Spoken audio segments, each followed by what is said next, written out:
One of the cruelties of the extreme weather patterns we're seeing around the world is that protracted drought is interrupted by ruinous flooding. And so it has proved in Somalia, where around 250,000 people have had to flee their homes after the Shabelle River burst its banks.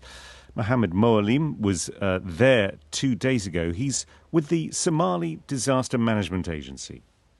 The river has overflowed its banks due to the heavy rains in the Ethiopian highlands, leading to a rise of water levels, according to the data that we collected in early May. According to the local authorities that we met, up to 80% of the total population in Beledweyne have been displaced, about 245,500. This number can change any moment. And it's expected that up to 450,000 people might be affected overall living in the riverine communities around the state and beyond.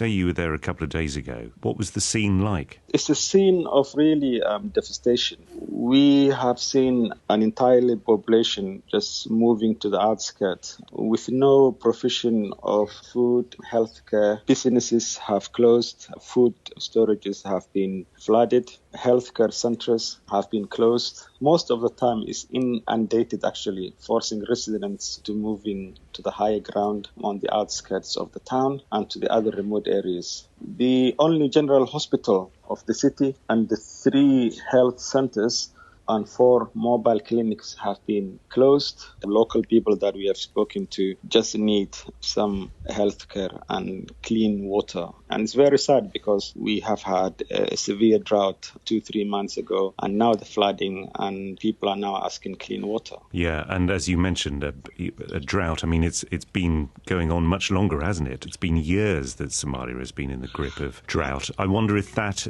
makes things worse because the ground is so hard that the water just runs off. Oh, absolutely. The ground is so hard. Water is actually always leaving the ground, but people have become so vulnerable to the smallest of shocks. This drought started about late 2021, became really severe in 2022. That's one of the drought that Somalia has seen over 40 years, and Somalia went on the brink of famine. So we narrowly averted what could have been a really devastating famine, and now you have the next rainy season of flooding that had affected a number of people, not only in Beledweyne right now, but also in the Bard area. You talk about the huge numbers of people that have already been displaced, that they're very vulnerable, that there just aren't the provisions there to look after them right now.